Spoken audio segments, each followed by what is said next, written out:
Boa noite. Juristas e editores acusam o prefeito do Rio de um ato de censura. Marcelo Crivella mandou recolher um livro de quadrinhos na Bienal Internacional. O governo federal passa a emitir a carteirinha de estudante. E esvazia uma fonte de receita da Uni e da UBS. Um acordo encerra a greve de motoristas e cobradores de ônibus de São Paulo. Morre o ex-ditador do Zimbábue, Robert Mugabe. E você vai rever um mosaico de meio século de reportagens sobre a saúde. Agora, no Jornal Nacional. O governo federal vai passar a emitir a carteira de identificação dos estudantes. A atividade é a principal fonte de recursos de entidades como Uni e UBS.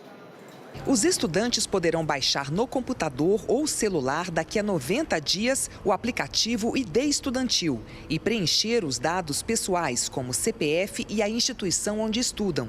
A confirmação virá com um cruzamento de informações. Quem não tem acesso à internet pode pedir a carteirinha nas agências da Caixa. Hoje, o documento custa R$ 35 e desde 2013, uma lei garante que entidades como Uni e UBS possam emitir as carteiras. Elas se transformaram numa das principais fontes de recursos dessas entidades, que ficam com parte do valor e que também continuarão emitindo as carteirinhas. O presidente Jair Bolsonaro mencionou a economia. Tem muito estudante pobre, que R$ 30 para ele por ano faz diferença. Mas não escondeu a motivação ideológica da medida. Vai ajudar, inclusive, a evitarmos que certas pessoas promovam nas universidades o socialismo. Socialismo esse que não deu certo em lugar nenhum no mundo. A Uni, a UBS e a Associação Nacional de Pós-Graduandos afirmam que a MP tem como objetivo retaliar e enfraquecer as entidades estudantis, além da insinuação de que as entidades estudantis estivessem promovendo o socialismo nas universidades em uma clara tentativa de Bolsonaro criar uma falsa polarização na sociedade e que elas já emitem gratuitamente o documento para estudantes de baixa renda. Pelo segundo dia seguido, mais de 3,5 milhões de passageiros de São Paulo enfrentaram problemas por causa de uma greve de motoristas e cobradores. A cidade amanheceu com a frota 30% menor. A prefeitura assinou novos contratos para reformular o sistema de ônibus. No meio da tarde, trabalhadores e empresas chegaram a um acordo e os ônibus voltaram a circular. A prefeitura pediu que a polícia investigue se as empresas deram apoio à paralisação, o que seria ilegal. As empresas negam. Juristas e editores protestaram contra a ordem do prefeito do Rio de recolher exemplares de uma história em quadrinhos na Bienal. O livro não é novo, foi lançado em 2010. Vingadores, a Cruzada das Crianças, é de uma das principais editoras de quadrinhos do mundo e mostra uma ilustração de 2 personagens masculinos se beijando. A imagem incomodou tanto o prefeito Marcelo Crivella que ele anunciou o recolhimento dos exemplares. A Prefeitura do Rio de Janeiro determinou que os organizadores da Bienal, lá no Rio Centro, recolhessem esse livro que você está vendo aí, que já foi denunciado inclusive na internet, que traz conteúdo sexual para menores. O livro era vendido em alguns estandes aqui da Bienal do Rio a R$ 25 cada. O anúncio do prefeito Marcelo Crivella acabou tendo efeito contrário. Foi só a Bienal abrir as portas de manhã que em 40 minutos todos os livros foram vendidos. A prefeitura ameaçou caçar o alvará da Bienal. No início da tarde, uma equipe de fiscais veio aqui em busca do livro. Foi a primeira vez em quase 40 anos que o evento sofreu esse tipo de ação. Mas eles foram embora de mãos vazias. Os livros eram vendidos lacrados e a capa não tem nenhuma imagem de conteúdo erótico. A Ordem dos Advogados do Brasil no Rio informou que a prefeitura não tem poder para recolher os exemplares e que essa atribuição é da Justiça, se houver desrespeito ao Estatuto da Criança e do Adolescente. Eu queria saber desde quando um beijo passou a ser uma cena de sexo explícito. Em 2019, a homofobia tornou-se crime, equiparado ao racismo. É um ato inicialmente arbitrário, que traz homofobia, preconceito e é um ato velado de censura. A pedido da Bienal, uma liminar do Tribunal de Justiça do Rio impede a cassação do alvará do evento e o recolhimento de obras em função do seu conteúdo. O Sindicato Nacional dos Editores de Livros e a Associação Nacional de Editores de Revistas repudiaram atos de censura e restrições à livre manifestação cultural. A polícia prendeu hoje no Rio o ex-deputado federal Índio da Costa, que atualmente está sem partido. A Polícia Federal de Santa Catarina investiga o caso há 10 meses. Segundo os investigadores, o esquema funcionava assim. Pelo menos 10 empresas que tinham contratos com os Correios pagavam propina para funcionários e dirigentes da estatal e conseguiam subfaturar as postagens. Essas empresas vendiam o serviço para grandes clientes. As fraudes causaram um prejuízo de 13 milhões de reais aos Correios. 12 mandados de prisão foram cumpridos hoje no Rio, em São Paulo e Minas Gerais. O ex-deputado federal Índio da Costa foi preso em casa na zona sul do Rio. O Jornal Nacional apurou que os investigadores têm indícios de que ele sabia do esquema e de que seja o padrinho político do superintendente de operações dos Correios aqui no Rio, Kleber Isaías Machado, também preso hoje. Índio da Costa foi relator do grupo de trabalho que analisou o projeto da Ficha Limpa. Além de deputado federal, foi vereador 3 vezes, candidato ao governo do Rio na última eleição, à Prefeitura do Rio em 2016 e a vice-presidente da República em 2010, na chapa de José Serra, do PSDB. Índio da Costa foi transferido há pouco para um presídio na zona norte do Rio. Nós não conseguimos contato com a defesa de Índio da Costa e de Kleber Isaías Machado. Os Correios declararam que estão colaborando com as investigações e reafirmaram o compromisso com a ética e a transparência. Em agosto, a inflação medida pelo IPCA caiu. O índice ficou em 0,11% contra 0,19% em julho. Alimentos e bebidas tiveram queda de preços. A seguir, o furacão Dorian atinge os Estados Unidos.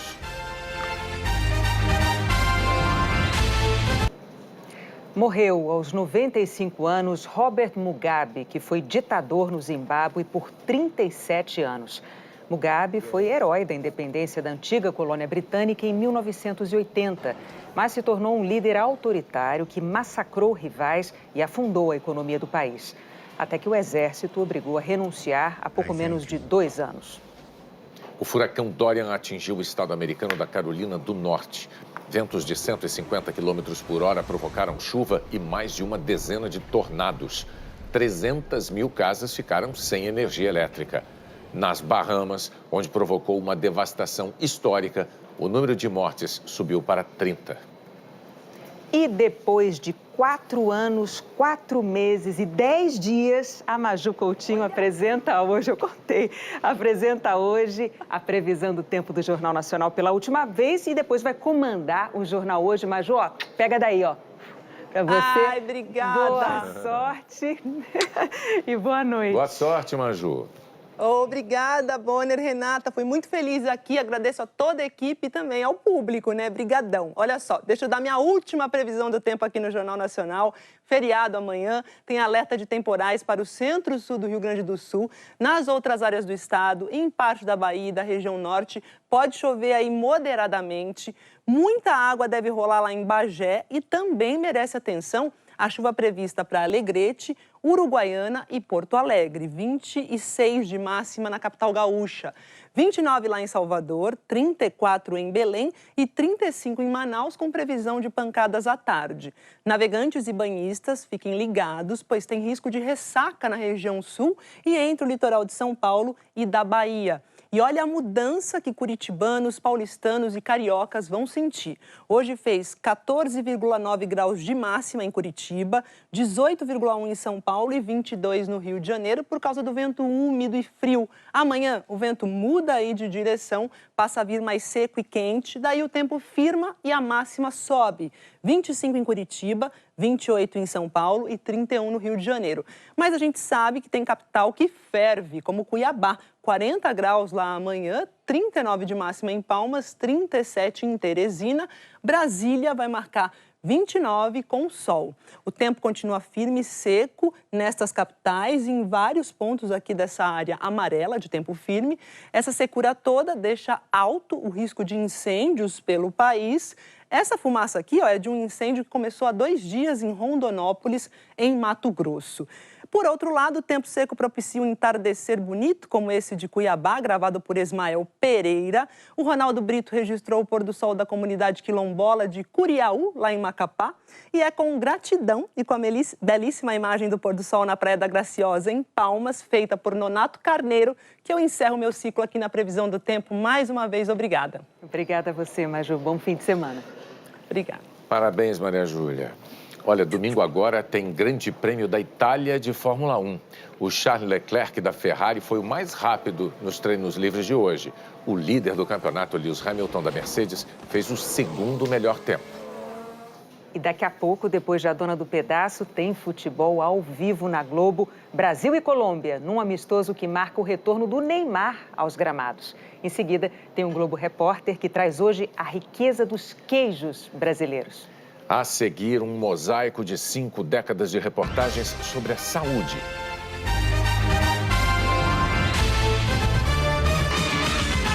Neste cenário usado entre 2000 e 2009, a reportagem de hoje da série que celebra os 50 anos do Jornal Nacional talvez seja a mais perturbadora. Porque entre os temas essenciais que as nossas reportagens tantas e tantas vezes abordaram nessas 5 décadas, todos apresentaram claramente avanços importantes do nosso país e também problemas que ainda nos desafiam.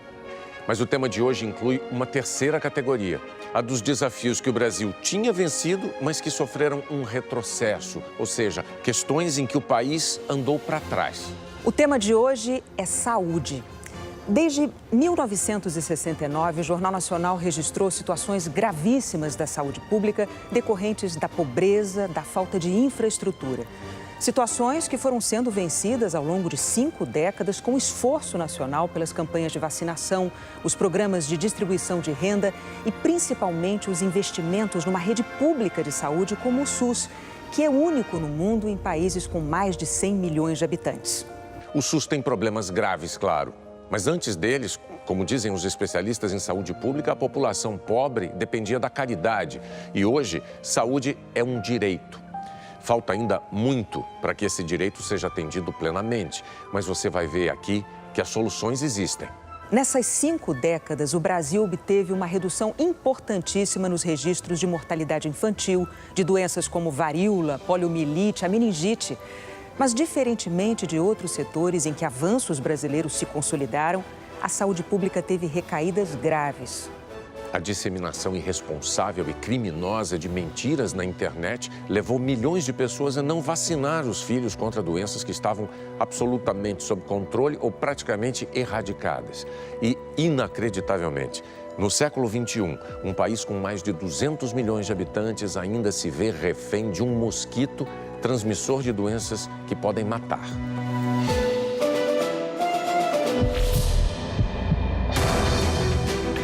Uma nova experiência na área da saúde. A era da medicina personalizada. E principalmente de grandes avanços na medicina. Plano de combate à fome e à miséria. Como o Brasil enfrentou a mortalidade infantil.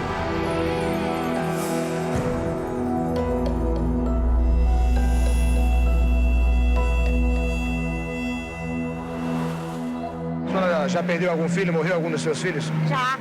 Quantos? 6. Morreram 6? Nos hospitais, aumenta o número de crianças que são socorridas com fome. Um alerta do Unicef.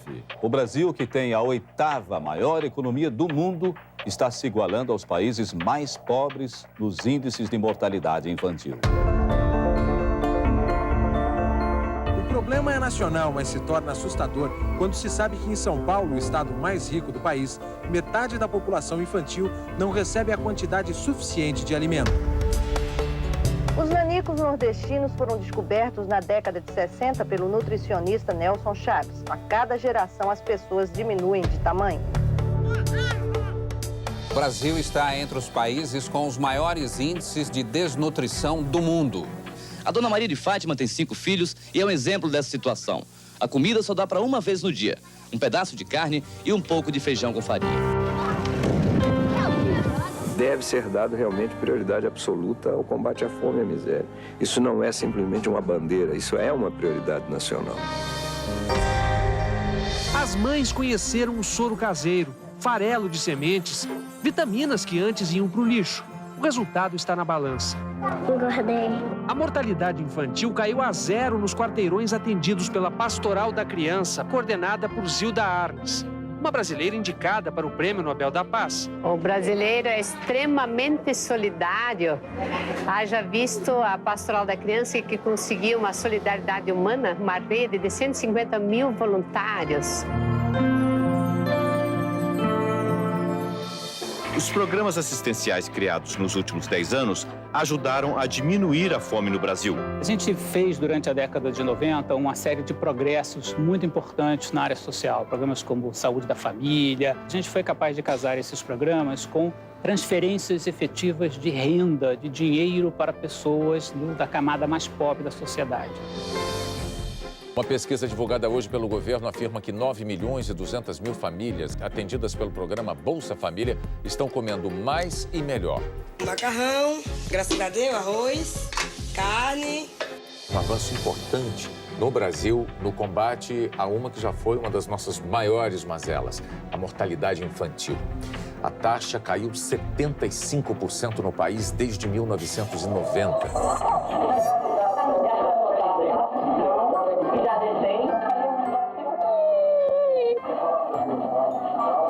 Madame, a primeira dose da criança? É, sim. Por que veio vacinar a criança? Tem que vacinar, né? É obrigação. Em meados de 74, o Brasil falava numa epidemia de meningite. O governo proibiu a divulgação do número de casos. Mesmo censurada, a meningite matou muita gente. Em 75, não foi mais possível esconder as centenas de mortes. Houve grande mobilização. A vacina Sabin foi inventada há 21 anos e praticamente acabou com a paralisia infantil no mundo. Sabin, qual o apelo que o senhor faria aos pais na véspera da campanha de vacinação contra a paralisia infantil? É muito importante que todas as crianças devam ser vacinadas outra vez este ano. Até o anoitecer, os vacinadores estão nas ruas e nas escadas dos morros do Recife, procurando as crianças que não tiveram oportunidade de ir até os postos de vacinação. O Brasil vence a batalha contra um dos maiores inimigos das crianças, a paralisia infantil, e ganha um prêmio, o certificado da Organização Mundial de Saúde pelo sucesso da campanha que eliminou a doença em todo o país. A gente acabou percebendo ao longo do tempo que essa era uma estratégia correta. As nossas campanhas de vacinação em massa foi um modelo exportado, adotado na Organização Mundial de Saúde e implantado com sucesso.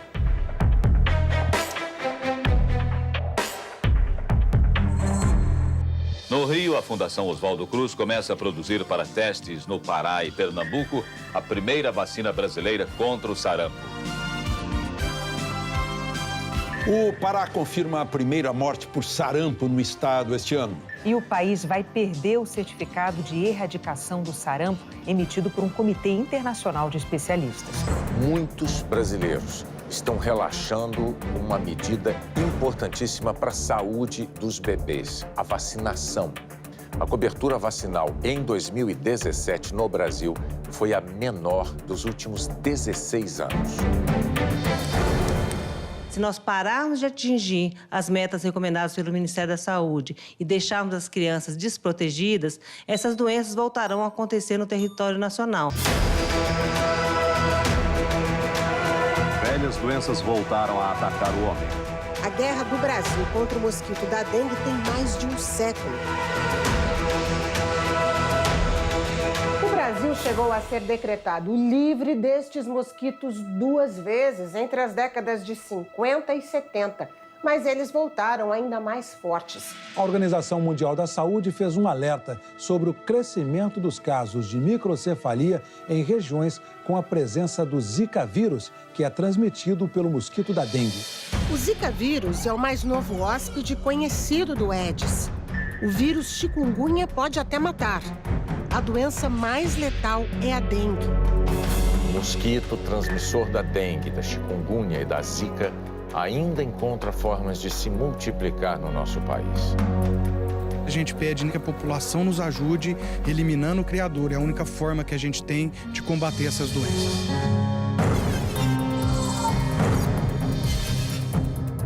O nome da doença é Síndrome da Imunodeficiência Adquirida. Nos Estados Unidos é conhecida como AIDS. Ela é atualmente a mais grave doença sexual conhecida porque mata 80% das pessoas afetadas. O nome do remédio é uma sigla curta, AZT. O remédio não cura a doença, mas serve para prolongar a vida do paciente. Como a medicina ainda não chegou a uma solução para os doentes com AIDS, a prevenção vem sendo apontada como o melhor remédio. Nesta campanha do Ministério da Saúde, foram usadas personalidades bem conhecidas do público, como artistas, atletas e médicos famosos. Entre em campo neste jogo contra a AIDS. Juntos, a gente ganha essa parada. Morre no Rio o ator Lauro Corona. O cantor e compositor Cazuza morreu hoje cedo no Rio, depois de 5 anos de luta contra a AIDS. Morre o cantor Freddie Mercury, 24 horas depois de anunciar que estava com AIDS. O cantor e compositor Renato Russo morreu esta madrugada aos 36 anos, vítima da AIDS.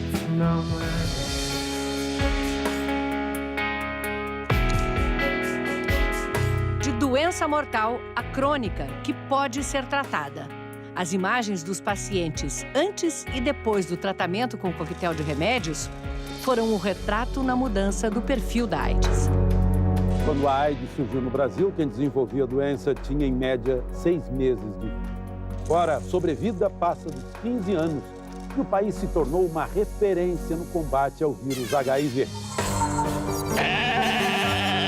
Dolly resultou de uma experiência ousada para reprogramar a vida e isso teve um lado muito bom, porque abriu um espaço maior para as terapias experimentais com células-tronco em áreas onde a medicina convencional sozinha já não pode fazer mais nada. Mateus chegou forte e no cordão umbilical trouxe as células-tronco que podem salvar a vida da irmã. Desde que nasceu, a Giovana está numa batalha contra a anemia falciforme, uma doença que afeta a circulação do sangue e pode levar à morte. O único jeito de curar a Gigi era com transplante de medula. É um momento que representa a ligação eterna dos dois, né? O irmão salvando a irmã. E eu sempre falo, eu faço isso todas as vezes e eu sempre me emociono a cada vez. A festa no hospital é para celebrar a cura e para despedir da Gigi, que ficou mais de um mês internada. Saudade do irmão? Eu vou pra casa com ele, com meu irmãozinho. O Instituto do Coração de São Paulo está na história dos transplantes feitos no Brasil. O primeiro coração transplantado bateu pelas mãos das equipes que criaram esse hospital, o mais bem equipado do país. E onde trabalham médicos e especialistas não só em transplantes cardíacos, como dos rins e do fígado.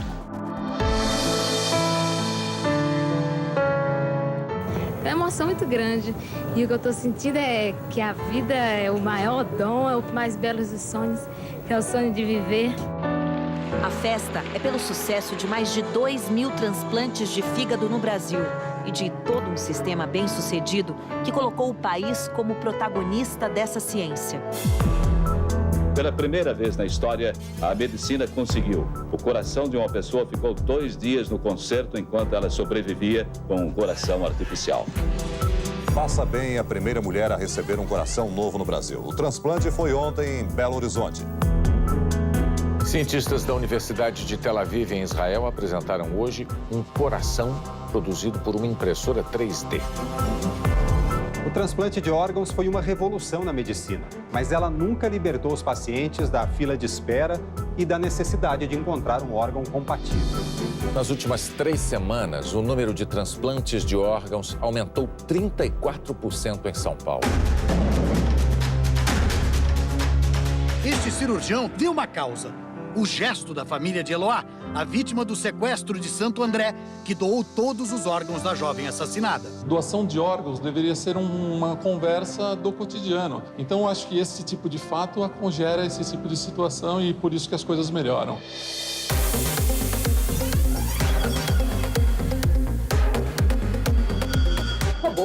Óculos que fazem o médico ver tudo em 3 dimensões. O homem eletrônico. Ossos de titânio substituem partes do corpo. Essas pernas são de liga de carbono. A caixa pendurada na cadeira de rodas dele é um pulmão artificial. Algumas cirurgias de miopia, e tão simples, são feitas assim, na vitrine de um shopping. Um grande dia para a ciência e para a humanidade. Foi assim que os cientistas classificaram esta segunda-feira, ao anunciarem a conclusão do sequenciamento do genoma humano. O trabalho ficou pronto 2 anos antes do previsto e vai permitir avanços revolucionários na prevenção, no diagnóstico e no tratamento de doenças. Quase todas as células do nosso corpo contêm o DNA.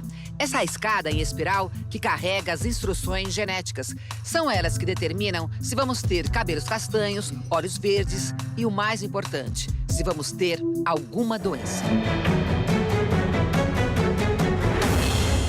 O câncer é uma doença difícil de ser batida. A doença surge por causa de uma falha do DNA. Por ser uma doença de células que mudam a todo instante, encontrar a cura definitiva virou um dos maiores desafios para a medicina. O aparelho de tomografia, ou tomógrafo, foi inventado entre 69 e 72. Chegou ao Brasil recentemente em 77. Qualquer tumor, por menor que seja, é imediatamente apontado pelo tomógrafo. O diagnóstico preciso é feito neste tomógrafo de última geração. Rápido, ele diminuiu a fila de espera pelo exame, que chegava a ser de 1 mês no INCOR. Essa é a parte de trás do acelerador de próton.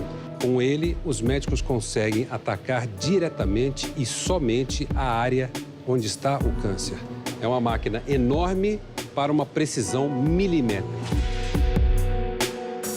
Em Houston, no Texas, os maiores cancerologistas dos Estados Unidos concluem: de cada 10 casos de câncer, 8 podem ser curados se descobertos a tempo. Na década de 40, 50, só 20% das pessoas que tinham câncer sobreviviam à doença. Agora não. Se nós fizermos diagnóstico precoce e tratamento correto, nós vamos curar 90% dos casos de câncer.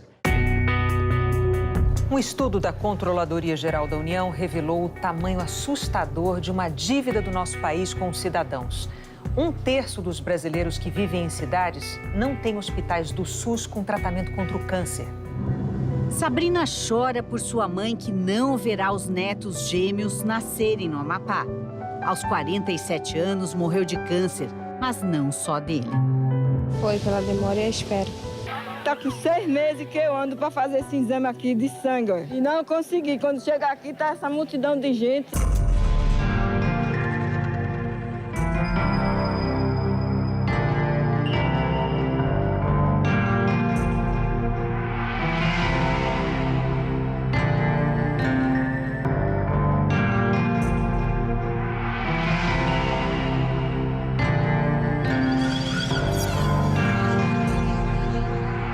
A assistência médica será realizada pelo novo Instituto Nacional de Assistência Médica da Previdência Social, INAPS. O INAPS sobe a favela, improvisa ambulatórios em barracos e atende uma população que não tem assistência médica.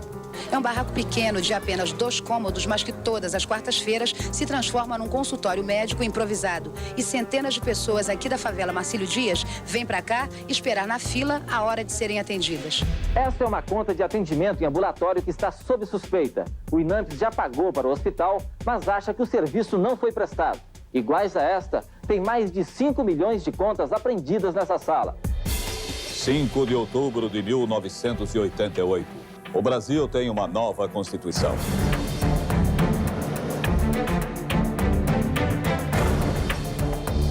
O ministro da Saúde, Alceni Guerra, lança em Brasília o Sistema Unificado de Saúde, o SUS. A diferença é que no SUS, os municípios recebem diretamente os recursos destinados à área da saúde.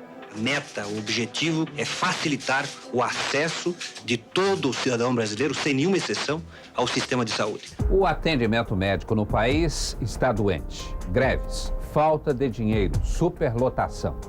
Os hospitais públicos passam por uma das piores crises de todos os tempos. Um enfermo ficar 4 horas deitado em cima de uma maca de um hospital, sem um mínimo de respeito pelo ser humano. É vergonhoso. Essa é a nossa realidade.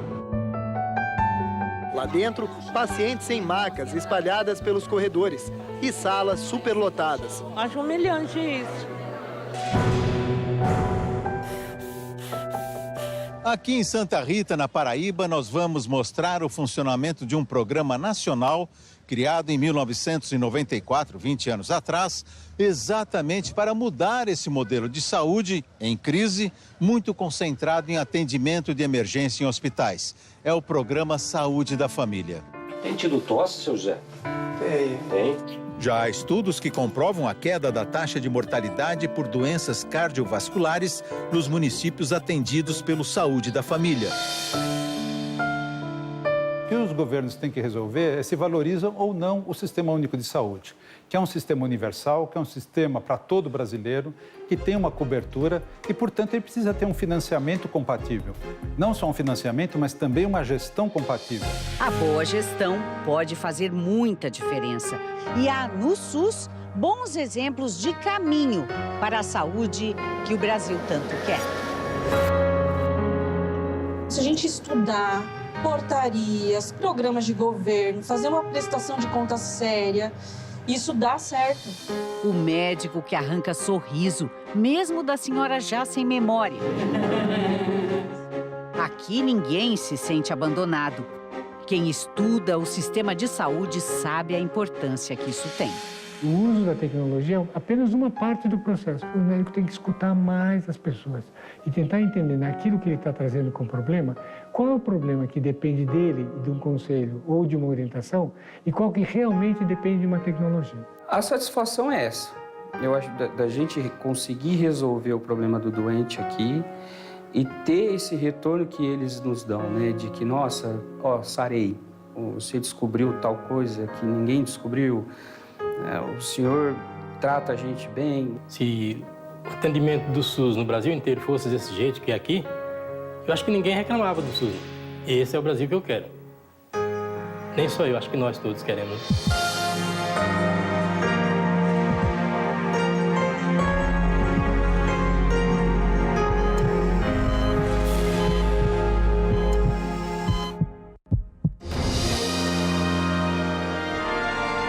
Yes, we can.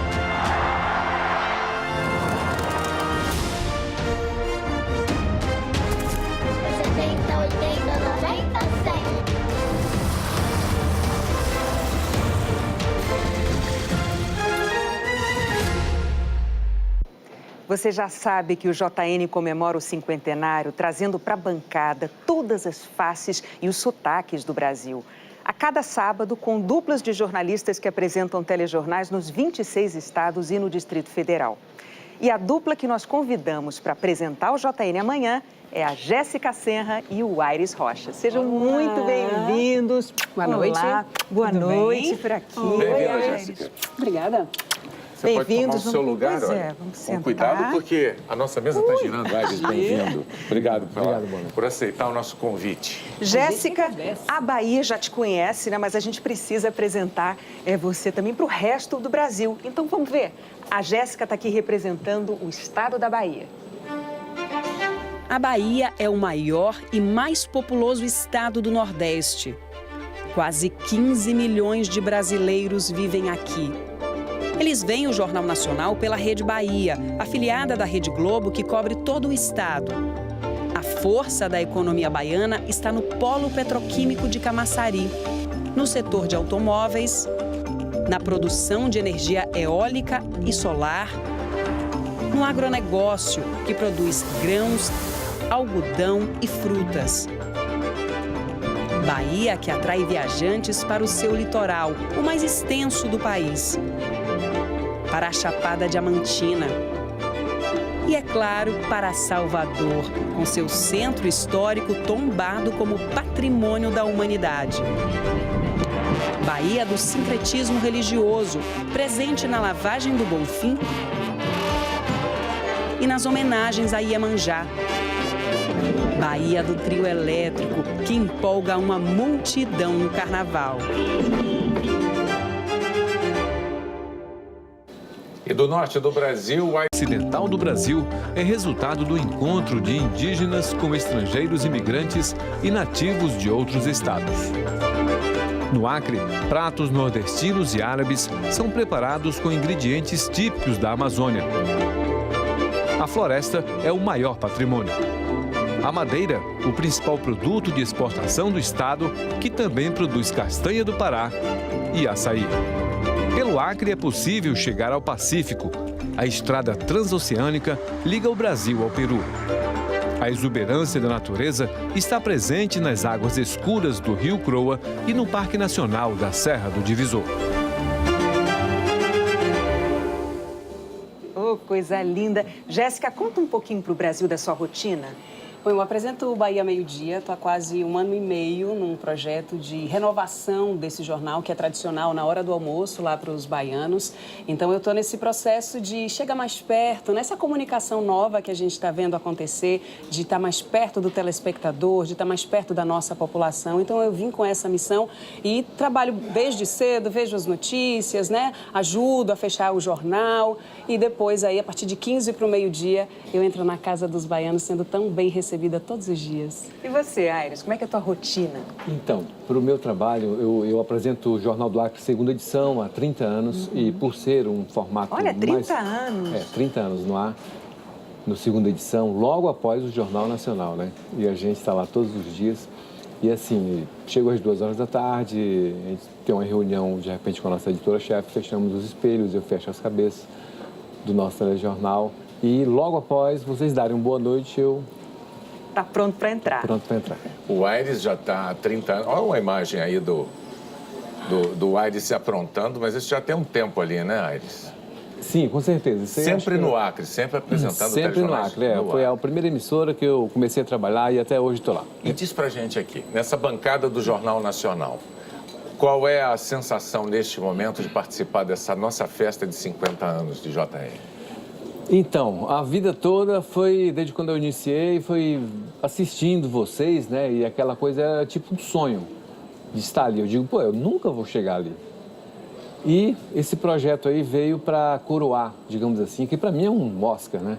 Estar aqui com vocês. Pra gente também é uma honra é um Oscar, ter vocês com certeza. De estar participando desse projeto e espero dar o melhor e representar o meu estado da melhor forma possível, que a torcida é bastante grande. Você já está representando. Nós não temos a menor dúvida da competência de vocês, senão vocês não estariam aqui, vocês não estariam no ar, nos seus estados, na Rede Globo, nas afiliadas da Globo. Jéssica, como foi para você essa sensação de se ver convidada a ocupar a bancada de JN? Menino, está sendo um sonho, uma realização que não é só pessoal, profissional, de toda a trajetória que a gente tem, mas isso tomou uma proporção tão grande. A Bahia toda está colada com a gente, está todo mundo muito orgulhoso. E eu acho que mais do que isso é maior do que eu, é até maior do que a Bahia. Eu acho que esse projeto mostra para o nosso Brasil como cada estado e mais o Distrito Federal são importantes, né? E a gente precisa se lembrar que o Brasil é como um quebra-cabeça. Se faltar uma parte, não está completa. A gente precisa de todos os estados e todo o nosso povo junto. É verdade, o Brasil inteiro. Olha, né? A presença de vocês para a gente é um presente. Nós entendemos isso como um presente para o Jornal Nacional, para o público do JN. É um presente nosso também para a Bahia e para o Acre. E aqui, esse livro, JN 50 anos de telejornalismo, é o nosso presente para vocês, de recordação. Obrigada. Nesse livro tem a memória de todo mundo, ou de muita gente, que ajudou a construir essa história. Mas eu digo todo mundo porque essa muita gente que está participando desse livro, na verdade, simboliza as centenas, milhares de profissionais que têm trabalhado. Muito obrigado pela presença e amanhã tem o quê? Amanhã, né? Amanhã tem Jornal Nacional. Vamos dar aquele boa noite que já virou tradicional? Vamos. Eu vou começar, então diferente da semana. O primeiro boa noite é meu boa noite para você e bom fim de semana. E eu preciso dizer, eu estou entrando em férias por 3 semanas. A gente se vê depois. Férias merecidas, Bonner, até a volta. Boa noite. Uma ótima noite para você. Muito obrigada pela companhia. Boa noite. Até amanhã.